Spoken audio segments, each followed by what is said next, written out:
Podbean, your message amplified. Ready to share your message with the world? Start your podcast journey with Podbean. Podbean. Podbean. Podbean. Podbean, the AI-powered all-in-one podcast platform. Thousands of businesses and enterprises trust Podbean to launch their podcasts. Launch your podcast on Podbean today. My school uses Podbean. My church, too. I love it. I really do. You are now listening to Mark's Unexplained World by Mark the Medium. Available on Apple Podcast, YouTube, Spotify, Amazon Prime, Podbean, and most other podcast platforms. Tonight's episode is about the Flight 105 UFO sighting. So it's over to you now, Mark, for this week's unidentified story.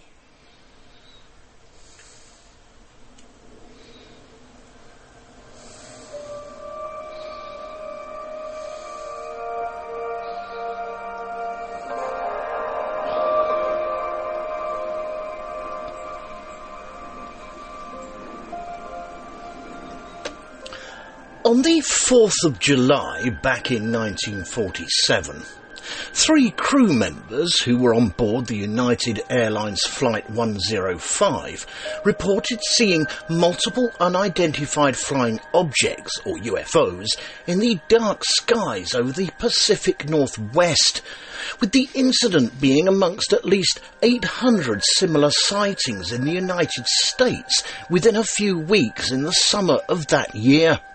However, although it was the first reported sighting by professional pilots, the US military ultimately attributed to what the 3 crew members saw as either an ordinary aircraft, balloons, birds, or just a pure illusion. The United Airlines Flight 105 sighting is not only of historic interest, but it is also a staple account in UFO lore, mainly because, due to it being witnessed by professional pilots, it was obviously given much more credence than that of any other UFO report, which was published in press accounts during the July of 1947, with the incident itself occurring in not just clear weather, spanning a total estimated time of between 10 and 12 minutes, but it also being a multiple witness case, which included 2 experienced observers who were familiar with airborne devices and equipment. And not only that, but due to the altitude range or climb out of the aircraft and the fact that the unidentified flying objects were seen well above the horizon, entirely rules out any optical phenomena as a ready explanation. So, the United Airlines Flight 105 sighting is officially listed as unidentified. Greetings, Unexplainers. Thank you for tuning in once again and listening to this UAP episode of Mark's Unexplained World, or Unidentified Aerial Phenomena. My name is Mark Hughes. I'm a medium, a ufologist, a true crime buff, and a man with a very dark and disturbed sense of humour who came to realise that a conclusion is just the part where your brain got tired of thinking. But just to give you a better idea of who I am and what I do, every week, usually on a Tuesday night, or occasionally on a Wednesday, allowing for bank holidays and busy weekends, I do a podcast on the many wide and various subjects that fall under the Unexplained banner. These include ufology, hauntings, disasters, and all sorts of other paranormal phenomena, including true crime, unsolved crime, serial killers, the darker side of some past celebrities, and the occasional missing person that often goes unnoticed, although I will never understand why. So, if you are listening to this show on YouTube, please give us a review or an opinion of the episode subject that I can reply to, a thumbs up, a subscribe to my channel, and hit that notification bell. Or, if you are listening on any of the other podcast platforms, again, give us a like and a follow.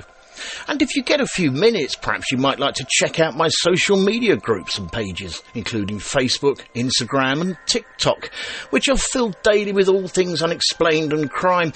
I'll put the links to all my socials, or some of my socials, in the description. In this episode, I'm going to tell you about the misadventurous stories surrounding the Flight 105 UFO sighting, and this week's necessary disclaimer. Well, this is pretty much a PG episode, so sit back and enjoy my dulcet tones.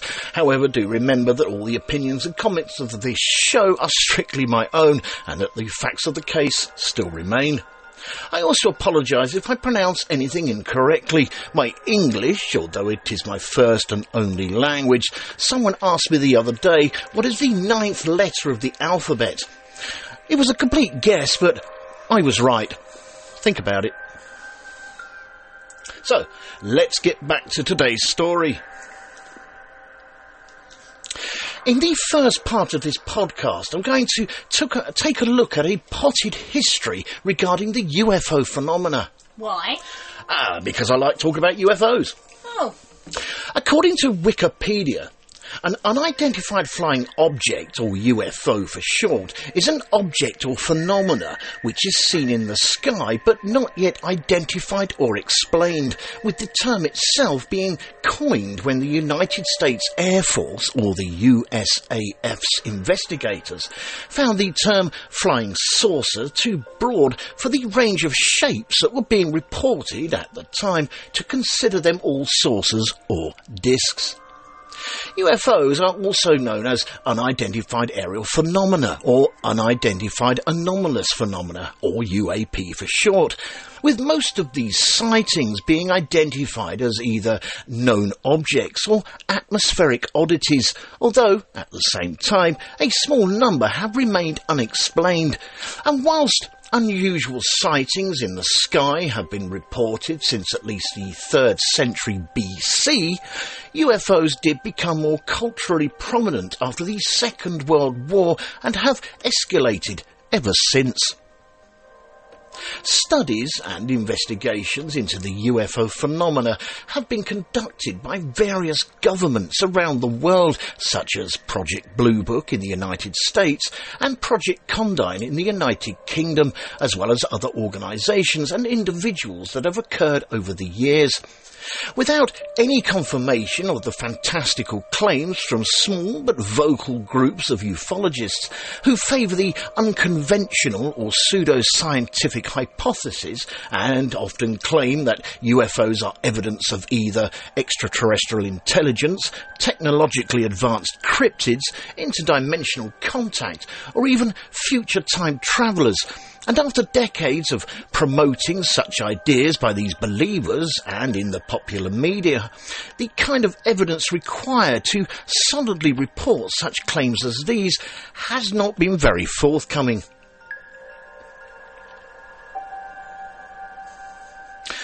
Over the years, scientists, along with the skeptic organisations such as the Committee for Skeptical Inquiry, have provided prosaic explanations for UFOs, claiming that they are caused by natural phenomena, human technology, delusions, and even hoaxes. Although, at the same time, certain beliefs surrounding UFOs have inspired parts of new religions, with social scientists having identified the ongoing interest and storytelling surrounding UFOs as a modern example of folklore and mythology that is understandable with psychosocial explanations.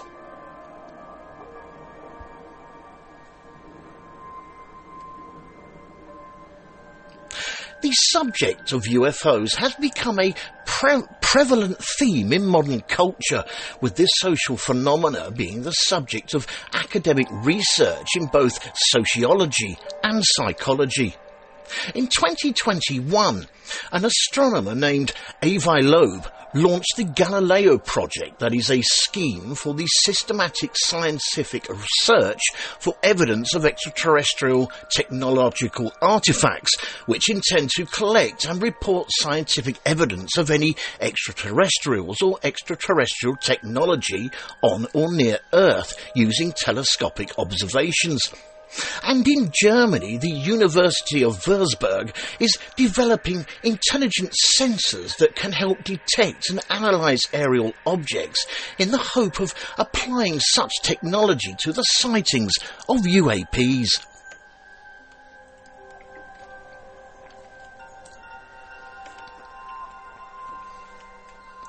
A 2021 Gallup poll found that the belief amongst Americans in some UFOs being extraterrestrial spacecraft had grown between 2019 and 2021 from 33 to 41%, citing that it was the increased coverage in mainstream news and media, along with the scrutiny from government authorities, being the main factor in changing attitudes towards ufology in general.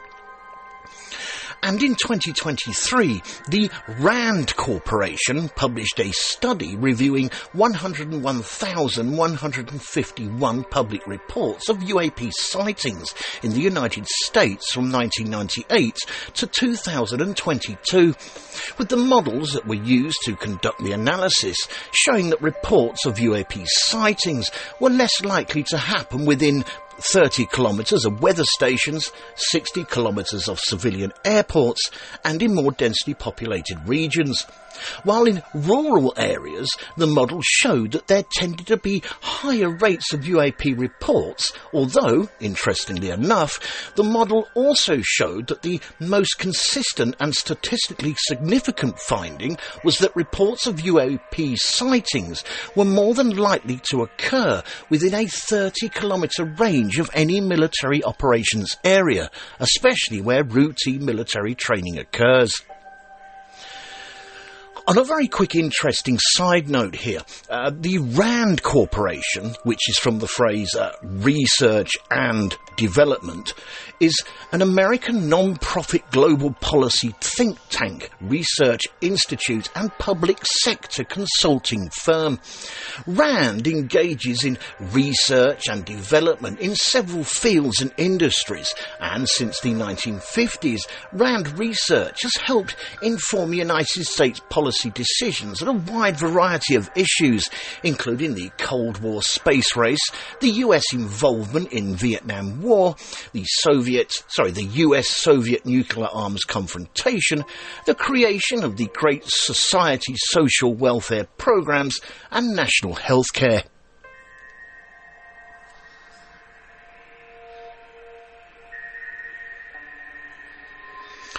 After this first short break, in part 2 we will look at the Flight 105 UFO sighting from 1947.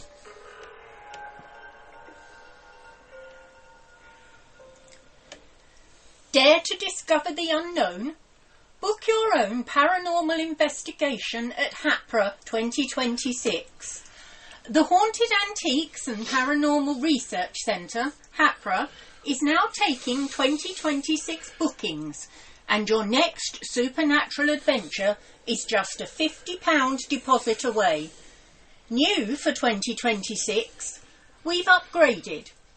Our location now features improved sound insulation on all our windows, making it easier than ever to hear what shouldn't be there.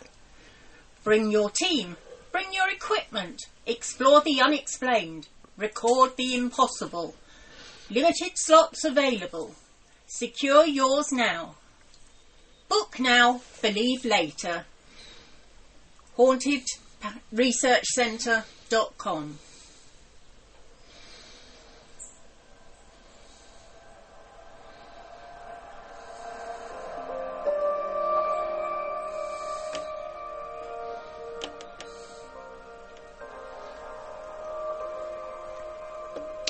Just to give you a quick recap of my introduction, the Flight 105 UFO sighting occurred on the 4th of July in 1947 when 3 crew members aboard the United Airlines flight reported seeing multiple unidentified flying objects or UFOs in the skies over the Pacific Northwest, with this incident itself being among at least 800 similar UFO sightings in the United States within a few weeks in the summer of 1947.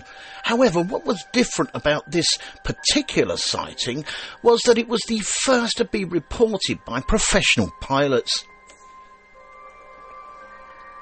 1947 was indeed a pretty busy year when it came to UAPs and the like, with it all starting to kick off when the private pilot Kenneth Arnold saw on the 24th of June that year what he described as a string of 9 shiny unidentified flying objects flying past Mount Rainier at speeds that estimated to be of at least 1,200 miles per hour, making this the first post-World War II sighting in the United States that garnered nationwide news and coverage, and is credited with being the first of the modern era of UFO sightings, which then led to other numerous reported sightings over the next 2 to 3 weeks.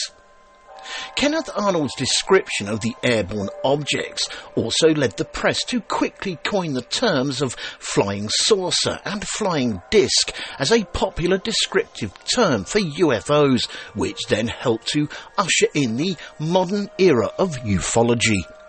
I'm going to look at a potted history of ufology later in this show.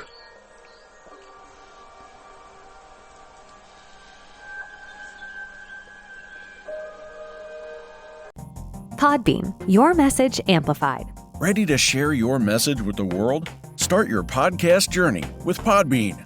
Podbean, the AI-powered all-in-one podcast platform. Thousands of businesses and enterprises trust Podbean to launch their podcasts. Use Podbean to record your podcast. Use Podbean AI to optimize your podcast. Use Podbean AI to turn your blog into a podcast. Use Podbean to distribute your podcast everywhere.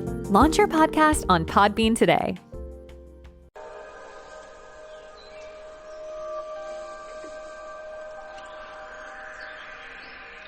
At 9:04 p.m. MST, Mountain Standard Time, sorry, that was my phone went off by then. Anyway, United Airlines Flight 105, served by a Douglas DC-3, took off from Boise in Idaho and was bound for Pendleton in Oregon, both of which are in the United States. Thoroughly enough, and in a sort of humorous nod to the sign of the times as the plane departed, the Boise Air Traffic Control Tower jokingly suggested to the pilots of the flight to, and I quote, "Be on the lookout for flying saucers." And so, as the pilots were flying roughly into the sunset, taking in the glorious sight of the Earth's late evening sky, and no doubt doing all sorts of other important piloty things, suddenly, at about 8 minutes into the flight, the first officer, Ralph Stevens, saw what he thought were one or more approaching aircraft in the twilight sky.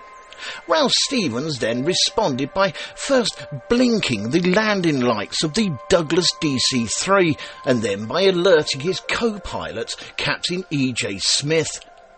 Both men, whilst looking out of their cockpit window, then, out in the distance in front of them, noticed 4 or 5 objects which they would later describe as, and I quote, "flat and circular," with the captain, E.J. Smith, telling the Associated Press that they were, and again I quote, "bigger than aircraft," and would then later say to the United Press that because of the object's position relative to the airliner, and yet again I quote, "we can't say anything about their shape, except that they were thin and they were smooth on the bottom and rough appearing on the top.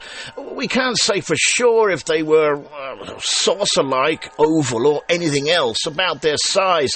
One was larger than the others, and they were flying in a loose formation." Then the objects disappeared.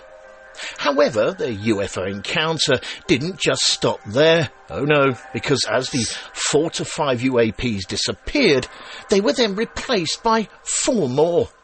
So the Douglas DC-3 then followed the UAPs for between 10 to 15 minutes, or about 45 miles, but they were never able to catch up with the objects, which eventually either sped off or disintegrated.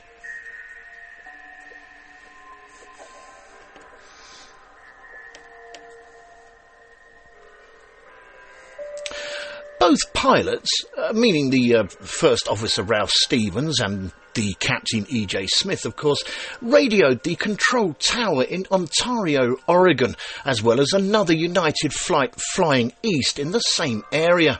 However, neither of them were able to spot the mysterious objects, so they then decided to call over the stewardess for the flight, Marty Morrow, who, once she looked through the cockpit window, could corroborate what the pilots had seen. In total, there were 8 passengers on the Douglas DC-3. However, none of them saw the object. But Captain E.J. Smith would attribute this to the object's position as, and I quote, "mostly dead ahead of us and off the bow."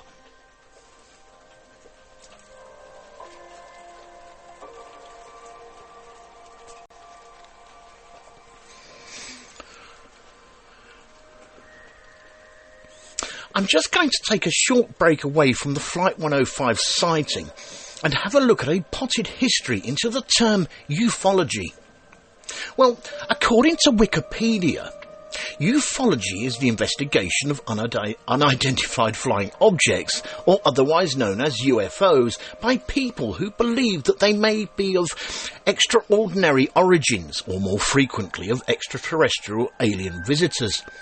And while there are many instances of government, private and fringe science investigations of UFOs, ufology itself is generally regarded by skeptics and science educators as an example of pseudoscience.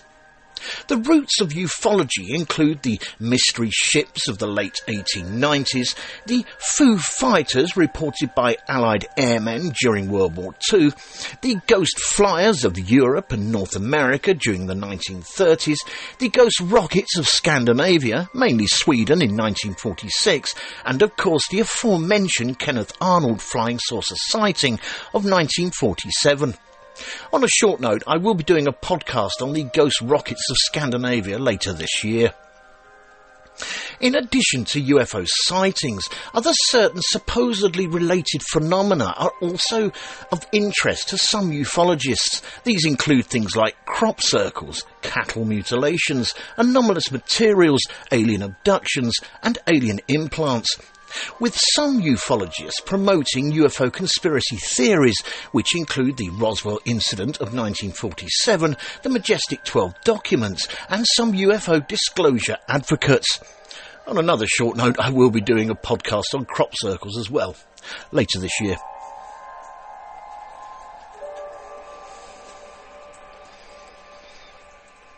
Starting in the 1940s, governmental agencies, along with private groups, sponsored investigations, studies and conferences related to ufology, which were typically motivated by visual UFO sightings, with the goals of these studies including the critical evaluation of the observational evidence, attempts to resolve and identify the observed events, and the development of any policy recommendations. These studies included groups like Project Sign, Project Magnet, Project Blue Book, the Robertson Panel, along with the Condon Committee in the United States, the Flying Saucers Working Party, the Project Condign in Britain, GAPAN in France, and Project Husdalen in Norway. And the private studies of the UFO phenomena include those produced by the aforementioned RAND Corporation in 1968, Harvey Rutledge of the University of Missouri from 1973 to 1980, and the National Press Club's Disclosure Report in 2001. Additionally, from 1977 to 1979, the United Nations sponsored meetings and hearings concerning UFO sightings, and in the August of 2020, the United States Department of Defense established the Unidentified Aerial Phenomena Task Force to detect, analyse and catalogue unidentified aerial phenomena that could potentially pose a threat to US national security. Today, many private organisations that are dedicated to the study, the discussion and the publicity of ufology and other related topics exist worldwide. including the United States, the United Kingdom, Australia and Switzerland, to name but a few. And during the annual World UFO Day, which is on the 2nd of July every year, ufologists, along with other associated organisations, raise public awareness of ufology too, and I quote, "Tell the truth about earthly visits from outer space aliens." with the day's events organised by dedicated ufologists around the world gathering together to search for and observe UFOs.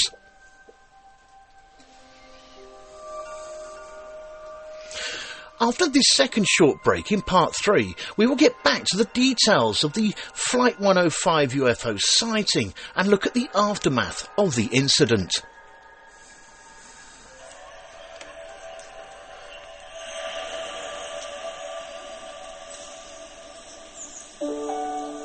Fright Nights was established in 1999 as the first company in the world to offer overnight ghost hunt experiences to the general public, pioneering paranormal events since the last century. Fright Nights operate at hundreds of the UK's most haunted and exclusive venues. All events have their own team of experienced paranormal investigators, mediums and psychics. They have a VIP members club for regular returning guests, offering loyalty discounts and exclusive invitation-only events. They can also host private events for your family and friends. You can contact them on 07852 998 628 or email them at office@frightnights.co.uk. Or take a look at their website at www.frightnights.co.uk, where you can see the many locations they investigate and learn about them and the opportunities they have available. Hundreds of ghost hunters join Fright Nights every month for the most thrilling ghost hunting experiences they'll never forget. If you haven't been on a ghost hunt before, then why not join them to see what it's all about? Why not visit their social media sites for up-to-date information on all the places they visit and to see what's coming up in the future? They look forward to seeing you all soon. Fright Nights Ghost Hunting Events. Remember, only the original will do.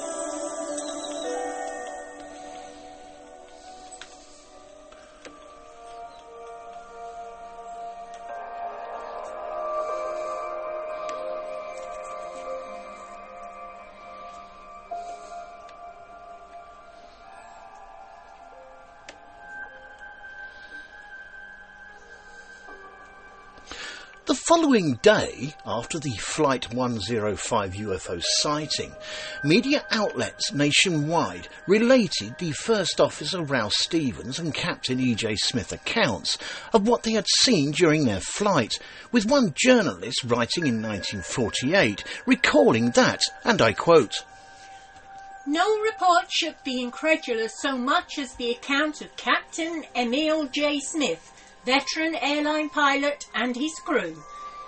Here was substance, something that seemed above flimsy reports.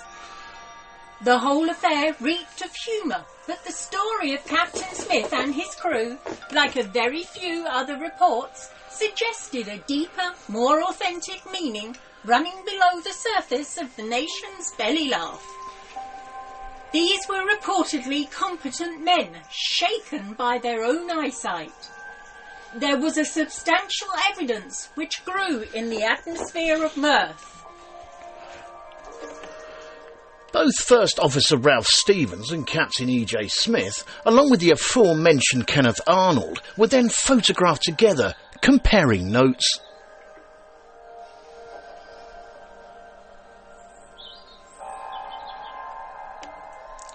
A daily tabloid called the Idaho Statesman had Kenneth Arnold and its aviation editor retrace Flight 105's route from its 4th of July journey in a plane that belonged to the newspaper. However, and to be honest with you, and rather unsurprisingly, during their flight they saw nothing out of the ordinary, although Kenneth Arnold later said in an interview regarding the incident that he felt vindicated by both Ralph Stevens and Captain E.J. Smith's UFO sighting, explaining that, and I quote, "Everybody can't be seeing things. I might doubt myself, but can't doubt such observers as Captain E.J. Smith." And on the 12th of July, both Kenneth Arnold and Captain E.J. Smith were interviewed by agents of the FBI, which then led to both men later that same month to travel off to Seattle to investigate the Maury Island UFO hoax.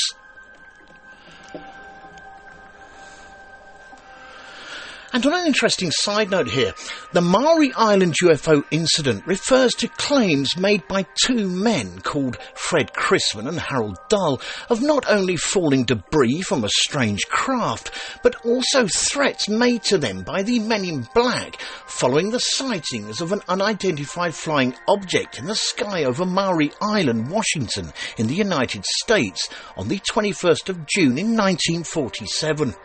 But on the 1st of August that same year, when two Air Force officers were tasked with investigating the incident, they were both unfortunately killed when their plane crashed outside of Kelso in Washington. Project Blue Book's chief, Edward J. Ruppelt, characterised the Maury Island UFO incident story as, and I quote, "the dirtiest hoax in the UFO history." However, even though the incident itself is widely regarded as a hoax, even by staunch believers of flying saucers and UFOs, it has inspired titular film, artwork and local celebrations in Des Moines, Washington, and in 2017, the Washington State Senate acknowledged the 70th anniversary of the event.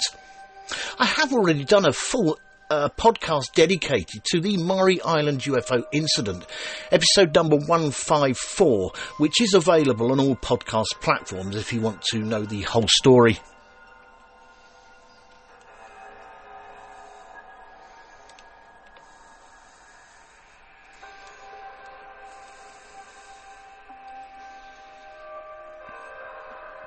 Air Material Command, or the AMC for short, which was the United States Army Air Forces and the United States Air Force Command, said of the Flight 105 UFO incident, concluding that, and I quote, "Since the sighting occurred at sunset, when illusory effects are most likely, the objects could have been ordinary aircraft, birds, or pure illusion." And the Air Force would later point out that the power of suggestion was more than likely to be what influenced observers during the UFO sighting craze of that time, along with the suggestion of it being the psychological process by which a person guides their own or another person's desired thoughts, feelings and behaviours by presenting a stimulus that may elicit them as reflexes instead of relying on their own conscious effort. I don't know, somehow, I just can't help thinking that the mainstream, or scientists even, were just trying to come up with long words and sentences as a way to make the incident fit with the everyday narrative, but at least they didn't blame the sighting on weather balloons. And, despite any official explanations, the Flight 105 UFO sighting of 1947 has been incorporated into the annals of UFO folklore and conspiracy theories.